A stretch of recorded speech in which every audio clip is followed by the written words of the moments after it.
Welcome back to Reg Talk UK, the podcast that helps UK banking professionals stay sharp, stay informed, and stay ahead of regulation. I'm Alex. And I'm Jamie. Right, so we are jumping straight into the deep dive today. Our mission is to unpack a massive, and I mean truly massive, coordinated shift that is currently underway in UK financial regulation. Yeah, it's a huge week. We are essentially looking at a financial system that is pivoting away from the purely defensive post-2008 posture. It's moving toward a really aggressive, growth-oriented, and tech-forward stance. Yeah, a strategy some in the sector are calling securonomics. And to map this out, we are diving into a stack of high-level documents today. We've got Treasury consultations, Bank of England policy papers, and some major speeches. Right, including Governor Andrew Bailey, Executive Director David Bailey, and Chancellor Rachel Reeves' Mansion House 2026 speech. Plus, we've pulled some brilliant industry and intelligence from Linklaters and RegPulse UK to sort of round it all out. Spot on. Now, why should you, the listener, care about wholesale regulatory shifts? I know it can sound a bit dry at first glance. It sounds like abstract plumbing, yeah. Exactly. But it's not. Yeah. Because these rule changes are quite literally rewriting the fundamental plumbing of the economy you operate in. Whether you are applying for a mortgage, running a business, using a buy now, pay later service, or just, wondering if artificial intelligence is going to start spending your money for you, these reforms will directly impact your financial reality. Absolutely. The plumbing of the economy dictates where the water can flow. And right now, regulators are redesigning those pipes to handle a much higher volume at a much faster speed. So to understand where the UK economy is going, we first have to look at how regulators are, unlocking the vault. We're moving from this overarching idea of growth to the literal mechanisms freeing up billions of pounds. Specifically, the Government and the Prudential Regulation Authority, the PRA, are relaxing the ring fencing rules. Yeah, this is huge. Yeah. Post-2008, ring fencing was brought in to legally separate a banking group's core retail services from their riskier investment banking arms, to insulate the public's money. Right, keep the high street checking accounts away from the casino-style trading. Exactly. But the new approach introduces this thing called a new growth allowance.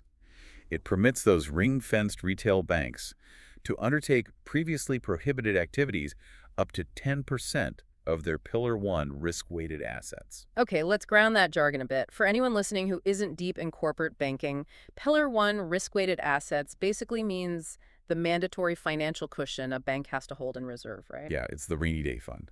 So allowing them to use 10% of that cushion for previously restricted activities or to gain exposure to things like infrastructure projects that frees up an enormous amount of capital. And on top of that, the PRA is deleting the shared services rules. This gives banking groups way more operational flexibility. I was reading this part, and the best way I could visualize it is to think of a restaurant owner. Oh, the kitchen analogy. I like this. Yeah. So under the old rules, it's like telling that owner they legally have to maintain 2 completely separate kitchens, 2 staffs, 2 sets of fridges, one exclusively for dine-in and one exclusively for takeout. Which is wildly inefficient. Exactly. Deleting that rule lets them use one central kitchen to serve everyone. It massively drops their operational costs without fundamentally changing the menu.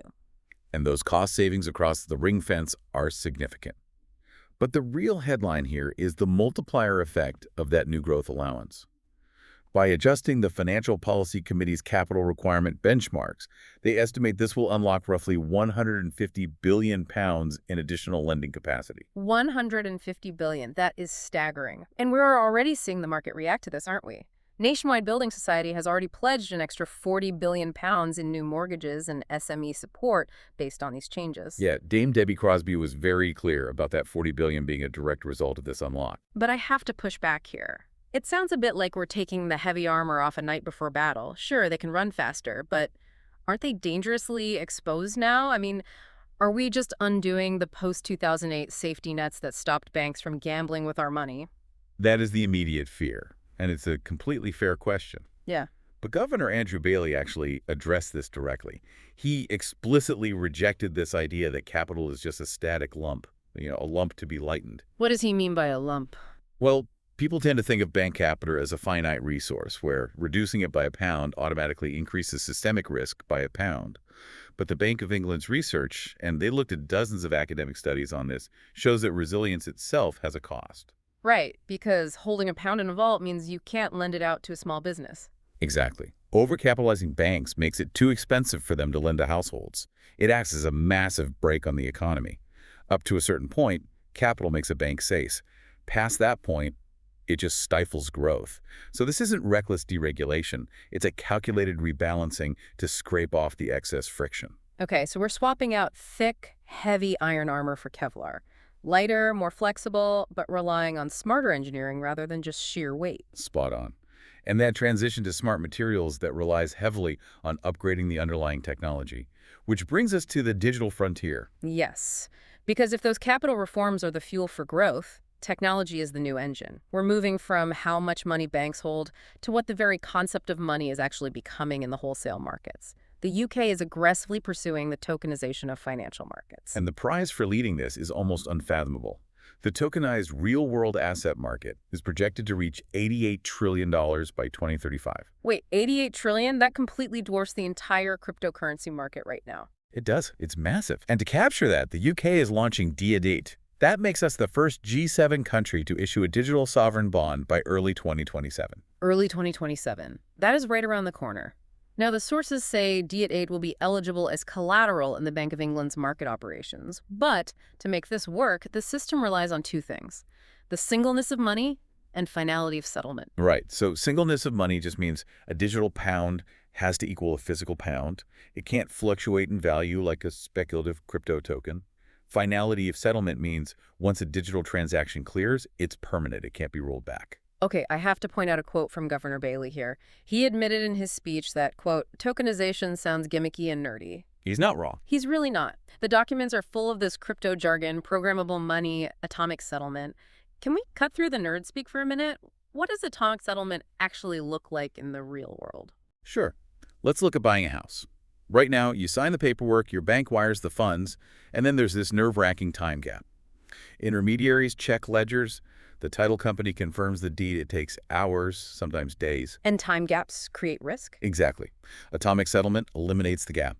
It means all parts of the transaction complete simultaneously in the exact same fraction of a second, or they don't happen at all. The ownership of the house and the transfer of funds happen in one inseparable digital action. Oh, wow. Okay, that makes perfect sense. And what about programmable money? Think of it as money with instructions. Say you run a manufacturing business. You ship goods, send an invoice, and wait 30 to 90 days to get paid. You spend half your week chasing late invoices. Which is a nightmare for cash flow. Absolutely. Programmable money uses a smart contract to change that. The payment is locked in before the truck even leaves. The absolute second the digital signature confirms those goods have arrived at the loading dock, the money instantly transfers to your account. The money just moves autonomously because the condition was met. That completely eliminates late invoices. And it drastically reduces fraud, too, because the audit happens before the payment is released, not after. That is a massive paradigm shift. But there is a catch to all this sci-fi wholesale innovation. You can build the fastest payment rails in the world, but you need trusted entities to execute the transactions, which leads us to the multi-money ecosystem. Right. Stablecoins and artificial intelligence. Treasury is modernizing payment services, and they are taking a really pragmatic approach. Rather than pushing UK-issued stablecoins into some bespoke Wild West crypto regime, they are pulling them straight under traditional payment services regulations. The PSRs, so they're effectively treating stablecoins as money-like. Exactly. Payments, not crypto. It anchors the new tech to decades of established safeguarding rules. But the consultation also highlights something that gave me pause: agentic payments. This is where AI doesn't just assist you. It acts as an autonomous agent to find products, compare options, and execute payments on your behalf. And MasterCard is already choosing the UK to launch its first AI payment tools. It's the next major evolution of commerce, removing the human bottleneck. But is our financial system prepared for non-human shoppers? I mean, if we are letting AI loose with our wallets, isn't there a massive risk of things going haywire? What if it hallucinates and buys 500 toasters? It's a huge concern, which is why the government is taking a dual-track approach. On one hand, they are leaning into AI adoption and innovation. They want to lead this space. On the other hand, by placing stablecoins under strict traditional payment rules, they are ensuring the underlying rails these AI agents use are rock solid. They're building a highly regulated sandbox. Precisely. The train can go as fast as it wants because the tracks are heavily regulated. Right. If you're finding this useful, don't forget to follow Reg Talk UK on Spotify or subscribe on YouTube. It really helps us reach more banking professionals like you. We really appreciate the support. So moving on. We've talked about all these wholesale innovations, the sci-fi AI payment rails, the digital sovereign bonds. But the regulators haven't forgotten the high street, have they? To see the full picture, we have to contrast this wholesale deregulation with a very tightening grip on everyday consumer credit. Yeah, the retail reality is very different right now. The regulatory perimeter is expanding to cover everyday retail credit products that had previously slipped through the cracks. The biggest example in our sources being Buy Now, Pay Later, or BNPL. It is formally entering the regulatory perimeter, which basically ends its Wild West era. And that has huge implications. Millions of shoppers are now going to get traditional credit card-style protections on their interest-free installments. They'll get Section 75 cover, which means the lender is jointly liable if the goods are faulty, and they get access to the financial ombudsman. We are also seeing a joint task force, including the FCA, aggressively cracking down on misleading consumer ads. They recently removed over 1,200 misleading motor finance claims adverts. 1,200. And they even banned deepfaked Martin Lewis clips endorsing scams. The Information Commissioner's Office has logged 12 million nuisance marketing complaints since last September. The crackdown is real. But wait, let me point out an apparent contradiction here. We are loosening the rules for multi-billion-pound banking giants to take more risks, giving them 150 billion pounds of headroom. But simultaneously, we are dropping the hammer on a 50-pound consumer installment plan for a pair of trainers. Why the double standard? It does look like a double standard, I'll give you that. But David Bailey's recent speech really synthesized why this is happening. It all comes down to trust. Trust in the system itself. Exactly. Trust is the absolute prerequisite for growth.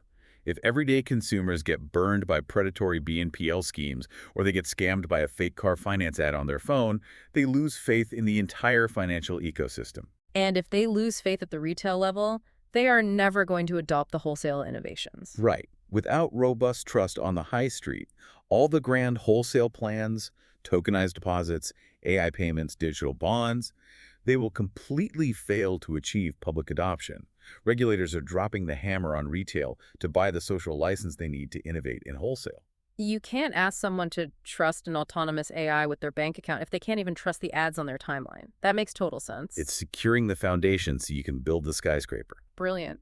So, to summarize this monumental week in UK finance, we've got the 150 billion pound capital unlock via ring fencing reforms. We have the massive leap into tokenization with the DIG sovereign bond. We're integrating stablecoins and agentic AI into our payment rails. And we are doing it all while laying down strict new rules to protect everyday retail consumers. The single most important takeaway for compliance, risk, and legal teams this week is that the regulatory posture has officially flipped from defense to growth. Firms now have to show they can deploy capital aggressively while simultaneously evidencing good outcomes for consumers. And for you listening, this means you could soon see more lending availability, seamlessly integrated AI financial tools, and much stronger protections when you check out online. The rules of engagement have changed. They really have. But before we go, I want to leave you with a bit of a legal and philosophical puzzle regarding our near future. We touched on AI and atomic settlement earlier. Well, imagine your personal AI agent uses programmable, tokenized money to autonomously purchase a product for you. Okay, for fully automated purchase. Right. But the product turns out to be defective. Now, because the system uses atomic settlement, the funds were cleared instantly and irrevocably the exact second the transaction happened. A permanent settlement that you, the human, never explicitly clicked to approve in that moment. Exactly. So, who is legally responsible for reversing it? Yeah. Is it the AI developer who wrote the shopping algorithm? Is it the stablecoin issuer providing the rails? Is it the merchant? Or because it's your agent, do you just have to absorb the loss? As we step into this new landscape, figuring out who is left holding the bag when things go wrong is going to be a massive challenge. That is going to keep some lawyers very busy. Definitely. That's all from us this week. Thanks for listening to Reg Talk UK. Until next time, stay sharp and stay compliant.